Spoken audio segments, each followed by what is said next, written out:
Good look at the French newspapers now. Nick Rushworth is with me here on set. He's starting off today with a story he's picked out from Aujourd'hui en France, or Le Parisien. It's heading on an investigative report.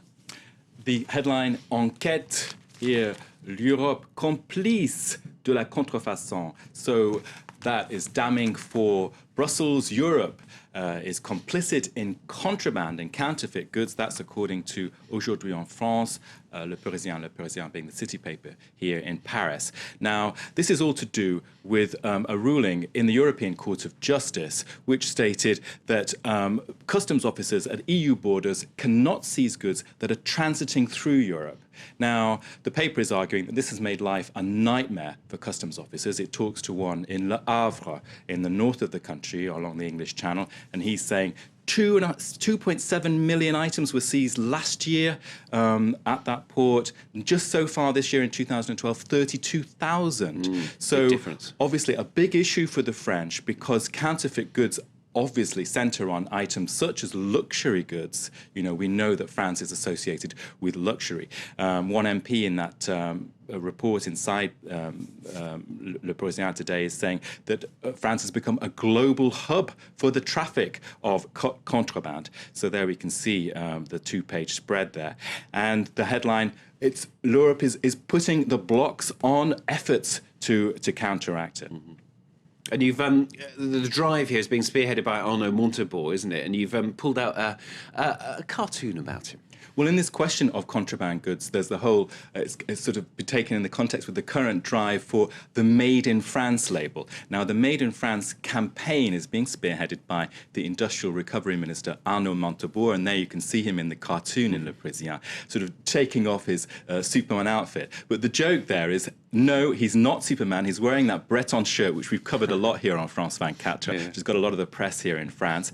And he's not got Superman powers. He's not got the right shirt. He's got the Breton shirt. So basically the argument, the thrust this morning in Le Parisien Aujourd'hui en France is that France is really, really at a loss about what to do with this counterfeit trade.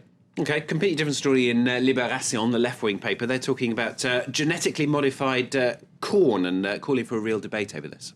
Well, there are two government agencies which have come out and said, there we can see the front page of Libération this morning and the headline, for a real debate. Now, two government agencies here in France have said that a report prepared in recent weeks by an anti-GMO researcher is not sufficient, is not enough to put a link between genetically modified corn and cancer in rats. Now, the article in the inside pages there has an interview with the man who prepared that report. His name is Gilles-Éric Serralini. And he says in that piece to Libération, hold on, these government agencies have come out with this report, but they haven't looked at the tests that gave the validation for genetically modified corn in the first place. They haven't done a comparison. I stick by my research, and I will continue, and I will show that it's right. So the headline there, that the decision by the two government agencies, actually, he's arguing, gives the benefit of the doubt to the giant companies that are behind genetically modified goods. Now, not goods, crops and food. Now, this is first 5 pages of Libération this morning, so that whole issue, very sensitive for the French, of course. The French do not want to eat genetically modified food, cancer or not. OK, interesting to look back on this story a few years down the line, wouldn't it? Le Figaro today, they're looking at the Lance Armstrong story. A lot of the papers are, of course, but you pulled out something from Le Figaro. Yeah, it's on the front page of Le Figaro and on several of the papers. There's lots of two-page spreads about it. There you can see Lance looking forlornly into the sky. The podium has fallen from his feet, and the headline there, The Lie and the Fall. In the inside pages of Le Figaro, they say they've got an epitaph for the US cyclist, and it says that now we have the end of the lying, we have the end of the myth, we have the end of the system of doping, and we have the end of an era. Now, an expert in the paper is saying, hold on, it is the worst moment for the sport, but these problems will continue. How can you work your way forward from this point? L'Humanité, the far-left paper, is looking at this as well. Armstrong there on the front cover. La chute d'un parent, the fall of a godfather.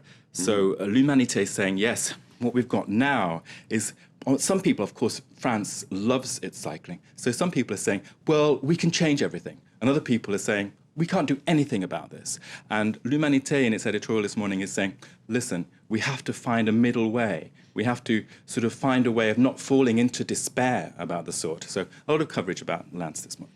OK, Nick, thank you very much. Nick Rushworth with the French papers here on France 24.